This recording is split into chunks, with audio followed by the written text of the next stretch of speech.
what's a good movie without a few nods to classic cinema? In that case, Thor: Love and Thunder is a very good movie indeed, with decades of cinematic masterpieces to pull from and the MCU's own rich comics and movies to draw inspiration from as well. Director Taika Watiti had his work cut out for him. So, what movies and comics are referenced in the new Thor movie? Let's find out. But be warned, full spoilers ahead. First up, Thor's t-shirt with the Yggdrasil on it. The movie dives right into the Easter eggs. In the opening scene, it gives a subtle nod to the Norse mythology that inspires Thor's story. In this scene with the Guardians of the Galaxy, Thor is wearing a shirt with the Yggdrasil on it. This is the world tree, according to Norse mythology, and it holds up in all 9 realms. These realms include Thor's own Asgard, Jotunheim, and Niflheim as well. What a cute little way to pay homage to Norse mythology. Second, that soundtrack. Taika Watiti is known to have stunning soundtracks. His soundtrack for Jojo Rabbit even won a Grammy. So, we were sure that the Thor soundtrack would also be phenomenal,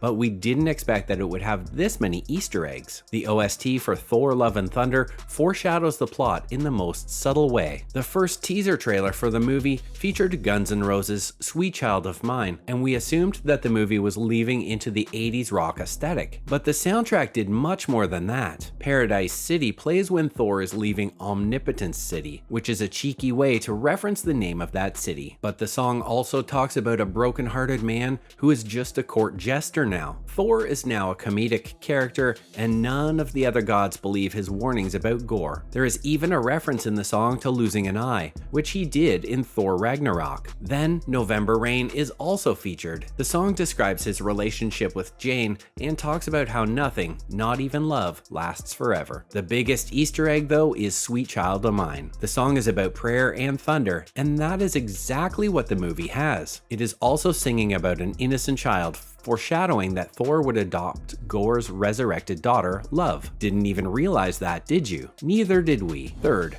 Thor's handshake with Star-Lord. At the beginning of the movie, Thor and the Guardians of the Galaxy join forces for a mission. Afterwards, they part ways again. At this time, Thor wants to do a special handshake with Star-Lord. According to Thor, the handshake combines a human handshake, an Asgardian handshake, a snake you cannot trust, and a classic Asgardian high one. The other 3 handshakes are pretty self-explanatory, but what's with the snake? We think that it's a small nod to Loki, the god of mischief. Thor recounted a story in Thor Ragnarok about how Loki turned himself into a snake once when they were children. When Thor picked up the snake, he turned back into human form and stabbed him. So he is indeed the snake that cannot be trusted. You didn't think they'd make a Thor movie without a Loki reference, did you? Fourth, Interstellar and Event Horizon callbacks. In one scene, Dr. Jane Foster is resting up at the hospital. When she wakes and sits up, she sees a young man reading her book on a bed beside her. She's intrigued and starts talking to him. Jane ends up explaining how the Einstein-Rosen bridge works. She explains the concept of wormholes by tearing a page out of her own book, folding it in half, and poking a pencil through it. This may not seem significant, but it is a distinct callback to both Interstellar and Event Horizon. In both the movies, doctors use the same method to describe wormholes. In Event Horizon, Dr. Weir takes a poster, tears it in half, and pokes a pencil through it. In Interstellar, Dr. Romilly does the exact same thing. Watiti expertly references 2 of the most iconic space movies with one simple move. Fifth, look at all those children. Since the movie was filmed over the pandemic, it was probably hard to be separated from the children. Maybe that's why both the directors and the actors chose to include their children in the film. On top of that, love and family are major themes in the movie, so it makes sense that they chose to include their own families as well. Chris Hemsworth's children Tristan, Sasha, and India Rose are all in the cast. Tristan plays young Thor, Sasha plays one of the kids kidnapped by Gorr, and India plays Love. The fact that India, Chris's actual daughter, is playing Love makes the final scene even more heartwarming. The list doesn't end there. Natalie Portman's kids Elf and Amela Millipede are also in the film. They are also captured by Gorr and used to lure the others. They are joined by Watiti's daughters, Takanga Ote Hinikahu and Matawa Kiritepu as well. Why is Gorr only kidnapping celebrity kids? The cutest moment is that Bale's children, Emmeline and Joseph, are are also in the movie. He says that his children pushed him to take the role, so now sharing the movie with them is even more special. Sixth, a nod to the comics. Thor is called by Lady Sif in an emergency because Falagar the Behemoth has been killed. Gorr the God Butcher is on a mission to kill all gods after his people were forsaken by their god. In a rage, he decided to use the Necrosword to kill all gods. Falagar, who is a good friend of Thor, is the patron god of the galactic frontier